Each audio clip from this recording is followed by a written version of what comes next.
Oh, my before we bad. get going and start giving Okay. out these free money plays, Yeah. Talk to you him. gotta definitely hit that subscribe button. You Mm. gotta definitely hit that like button.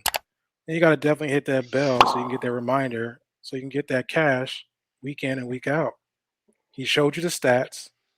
There are no lies behind it. We give the None. receipts. Follow us. We know what we're talking about. But you can't do that without giving us a little bit of respect by hitting that like, subscribe, and that bell. So please do it from the bottom of my heart, It's so we can crazy, keep it man. going. So we can keep it going. That's all we want to do is Thousands keep of it going. people.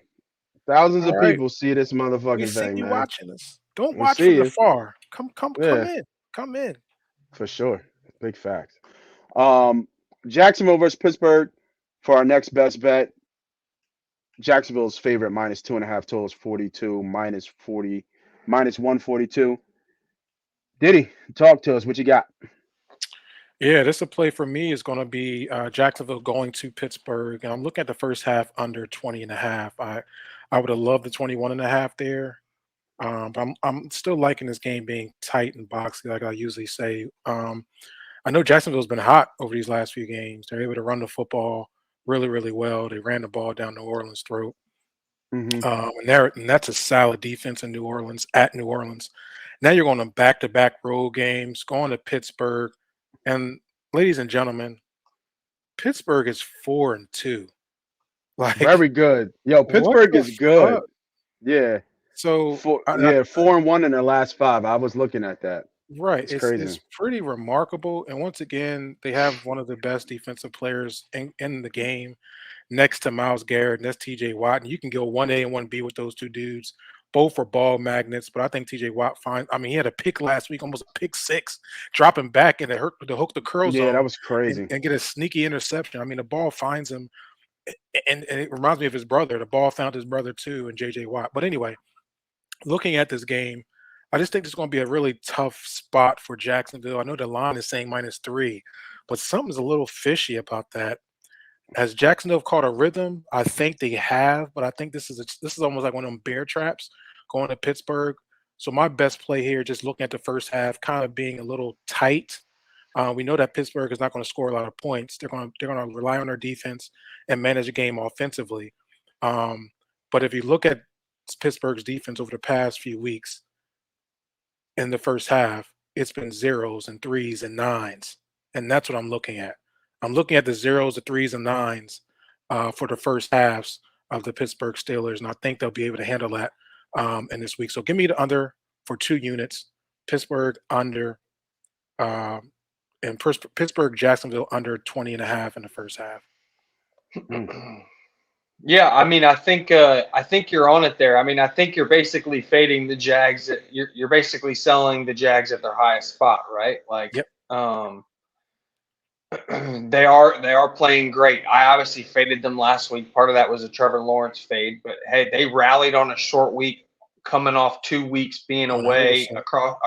across the ocean, and then rallied and won a tough road game against a good defense, and that was impressive. I will say, like you said, the Steelers' defense is another level. Like, they create one Hmm. more level of chaos, right? Like, if you're a quarterback and you have 2.9 seconds to get rid of the ball versus the Saints, or 2.7 seconds versus Steelers, it's like 2.4, and that doesn't sound like a lot, but for a quarterback, that is a lot. And I just don't understand why the Jags are. It opened at 3. I just don't really understand how the Jags could be a 3-point road favorites in a place like Pittsburgh. And I think the early line movement has shown that that line was a little too big. And I think the sharps are kind of with you there. I like your little angle of taking the under in the first half. Because this is what, and this is I, I'm trying to put my head around it because when I throw these lines and stats out, it's just weird, right? Pittsburgh is playing the bend don't break type of defense. And when I say that, look at these numbers. Pittsburgh is 4-2 and have one of the worst offenses in football. They're 4-2 and statistically have one of the worst defenses in football. They're ranked 30th against total yards, 25th against the pass, 28th Uh-huh. against the run. 17th with points allowed. Yeah. It's not adding up. But I think what's happening is they're playing games are being tight and they're able to win these games at the end. So even with those stats, give me that first half under. I think it'll be a tight game. I think it'll be the pressure, like you said, from JJ Watt and that D line able to get. I mean, JJ Watt and Highsmith. I mean, that combination is tough. So Yeah. Lawrence, I know he's still having that little lingering issue with the injury. This is gonna be he's gonna get some pressure on him. Now, the only thing that scared me they can run the football on this Pittsburgh team, but hopefully they don't break. And we can get some field goals out of the first half, and I'll be good and cash out those 2 units. Here's my thing about your spot. One last thing before we move on, too. Like, sometimes I'll pay to see it, and you're in a pay to see it spot. Yeah. Like, here's the thing. If the Jags bust open the Steelers in this game and whip their ass and drag them around, then guess what? Trevor Lawrence has ascended to being one of that probably top 5 dude that everyone thought he was coming out, and him and Doug Peterson and the Jags are a contender, right? So sometimes it's what I call a pay to see it bet. And if I faded them last week and you're fading them this week and they prove us both wrong, well, then it's time to look at your handicap and be like, man, this Jags team's for real. They're a top 5 or 6 team in the NFL. Like, and you just have to go with it. So let me ask you, Sharp, and I know we got to move on.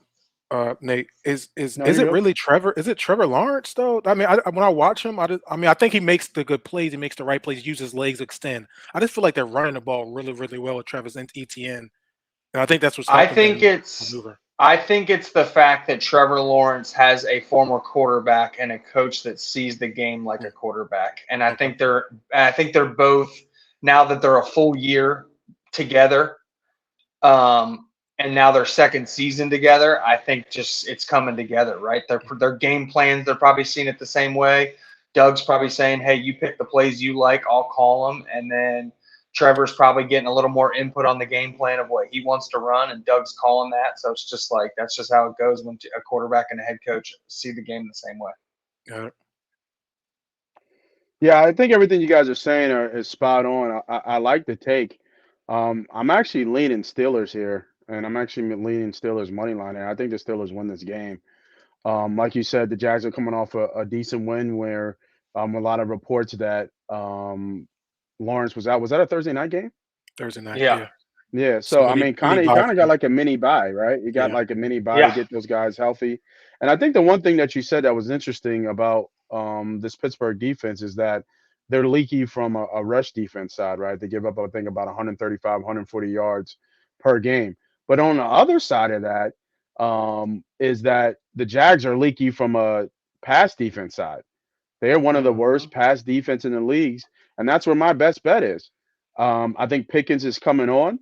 Yeah. And I think this number is way too low at 53.5 for him being the number 1 receiver. Now I know Johnson came back and made some noise last week, but it just really kind of opened up more for Pickens because Pickens still had 100 yards last game.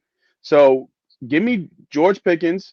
This is kind of what kind of mimicking almost like what Sharp was saying. We don't have a big sample size, but what McLaurin is just way too low, like 50 yards. Mm-hmm. Like I expect him to have almost 40 yards by halftime. Especially with a team going against a team that can't pass. I'm sorry, a team they can pass on, and we already know that as much as the Steelers' identity has always been to run the ball, we can't run the ball. Can't run the ball. So give me George Pickens over 53.5 yards. This is actually one of my bigger plays of the week. It might be my biggest play of the week. I'm going 3 units on this thing, baby. He's on my fantasy, so let's go.